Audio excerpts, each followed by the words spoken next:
Hello, everyone. You're welcome to the channel. And today we're talking about the Chelsea versus Bournemouth game. It's an away fixture. So the big question is: can Chelsea have an away delight? Can the team secure a win against Bournemouth? Get back to winning ways? Play decent against Man City, but still lost to Man City. So probably understandable. Coming up against the best side in the country and to some the best side, in Europe. So understandable on that front. Smashed Wolves 6-2, and then at home to draw 1-1 or 1-0 with Crystal Palace, despite dominating the fixture and scoring goals, and dominating the fixture and creating lots of chances. That players missed, especially the one in the dying embers of the game that Nicholas Jackson missed. So not here to blame anyone, but the team needs to get back to winning ways, and also needs to make sure that their way going away isn't a problem. Last season struggle going away. Hopefully, this season going away would be you know happier days than than under Pochettino. And from what we've seen so far, played against Wolves and smashed best performance of the season so far in all competitions.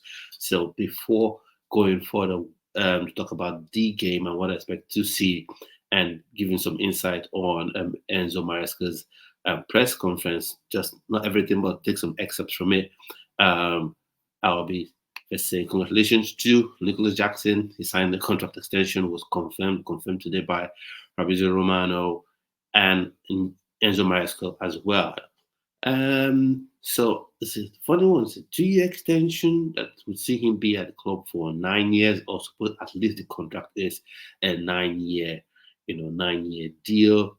Or I see him extending the contract to make it a 9 year contract. So some may be asking why, you know, would you be looking at extending, the contract for 9 years when it's 7 years? So Dr. Jackson is, I think, he's 22. So plus seven, that's 29 years. So what's the point? What's the actual point? Some may say, okay, you want to still secure your investment. Maybe who knows, this season, next season, Michael Jackson could come good and be worth maybe 100, 200 million pounds. And that puts you in good stead when you're negotiating with would be buyers. That's that's the only thing I can see, because you can always renew a contract when you're always renew contract, 3 years, 4 years, left on the deal, 3 years or even 2 years left on the deal. So as opposed to renewing the contract with 7 year with 7 years still left on the deal, that's a bit strange, a bit funny. But football is business. You do what you do to protect your interests. And on the flip side of it, you can also argue maybe there's some certain performance clauses in the contract that trigger this extension. Maybe there's some, if you score up to 18, 19 goals, or you have goal contributions up to 20 plus goals, you have an additional 2 year extension. Maybe it's one of those things that's part of it. Maybe they looked at the data, looked at everything to say, okay, the projections of your performances, we're looking, we decide to reward you with this extension. So, congrats to him. Hopefully, he comes good and builds on the I would say, decent form he's had going into the season. You know, um, Scored against Wolves, so he scored 2 in 3 Premier League games. So that's decent by any really imagination, except your Ellen Haaland, who's absolutely destroying the league, and that's no news. So now going into the game itself, what would I want to see for me? We're looking at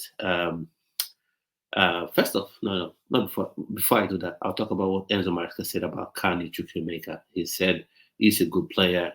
He really likes him, but just the numbers, on the number of attacking midfielders is just why he said, and his injury history as well. That's why he said he should have gone on loan, played somewhere else, shown himself, proven himself that he can be fit, playing for maybe a Premier League side, for 30 plus games, and that's fair enough, because if you have other players that are currently in the team, especially with Dewsbury Hall, that at this minute I don't quite get why he was signed right now. So But get why he was saying kind of Chukwuemeka maybe should have gone on loan, but he's Mm-hmm. still willing and open to reintegrating him. And that is Enzo Maresca is still willing and open to reintegrating kind of Chukwuemeka, to to the first team squad. Let's see what he does, because I think he can really add some value to the team. And from a Nigerian perspective, like I always do, is someone I think Nigeria should look at, because to play in that two-man midfield, you always require someone who can do two ways, and I think he can do that box-to-box bit while being very creative on the ball as well. So, fair dues and good luck to Kanu Chukwuemeka. Chukwuemeka, no, Chukwuemeka. So, let's see how that turns out. Hopefully, it turns out well. Now going into the Bournemouth game, Bournemouth eyesight that you shouldn't be taking for granted. Enzo Maresca, I hope he isn't taken for granted. I'm sure he won't be taking that for granted, and the team as well. Because sometimes last season, when they came up against, should I say, low ranking side, or less fancy side, I'll put it that way. You know, it was kind of this feeling of, oh, we're going to win the game, what no matter what happens. And if you do that in the Premier League, that means you're either going to draw a game or you're going to lose a game, because everyone is really up for a fight. You should be ready to fight and put in the work, and then your quality will then shine through. That will see you win the game. And since Bournemouth are a side that wouldn't be sitting back, they'll most likely come up to play, play attacking football with their coach Iraola, who is an attack-minded coach. So that may play into the hands of Chelsea, in my opinion. But however, However, that being said, who knows, they can decide to, for the first couple of minutes, sit back and sit deep and frustrate Chelsea. So that can be expected. So for me, I would want us to be on the ball, dominate, and really attack them. Have the skillful players on the ball, run at the opposition, and try to get them out of the stride early in the game. Because you start early, you win games. So now, starting 11, who would I like to see in the starting 11? Sorry, no graphics up today. Working on getting the graphics up for the next preview. So, who would I looking at as in terms of starting lineup? Now, for me, goalkeeper, well, Petrovic is now gone. I don't think Philip Jorgensen will be given the opportunity to start. I think, though, I would have preferred him to start, but I would go with Robert Sanchez to start in goal. And then left back, Marco Cucurella, if he's fit and healthy, he will be starting at left back for me. And then, but if he's unavailable, then maybe Renato Vega. But I think he's available. So, um, Marco Cucurella starts for me at left back. And half of defense, Wesley Fofana and Levi Colwill in the heart of the defense. And Gusto still not fit enough to play, as well as Rich James still not fit enough to play. So for me, I don't want to see the Sassy playing there. Enough of centre backs playing at full back. It doesn't quite work. The centre back always seems to get cooked and always struggles. So for me, no. Let's give this kid a chance, Josh Achempong. Give him the chance to play at right back, because he has everything to invert, to overlap, to actually defend 1v1. He has the pace. He's athletic enough, because you have to be athletic to play at right back in modern day football. So he has everything going for him. I think he should be given the opportunity to play. I don't want to see Bajishi. I don't want to see Disasi. I don't want to see any sort of centre back in that position. So that'll be the back four. And then in the midfield, if Enzo Maresca goes with a 4-3-3 with two sort of holding midfielders, so that will be, because I don't think Lavia is fit enough to start, but probably fit enough to be on the bench. But for me, I'll be going I'll be going with Enzo Fernandez and Moises Caicedo, sitting in front of the defense. Hopefully, Enzo Fernandez is able to put in those crosses, put in those long balls, control the game, and you know, um, be very good on the ball with his passes and control on the ball. Caicedo as well. And then we're going up front on the right wing. Noni Madueke, Chukunon, so Madueke to be there, to play at the right wing. He's been in good form, played for England, which is Nigeria's loss. He got assist the first 10 minutes of his debut. So that's good for him. And hope he builds on that form and coming into the Premier League. He's already scored a hat trick already. So let's see him play again in the right wing.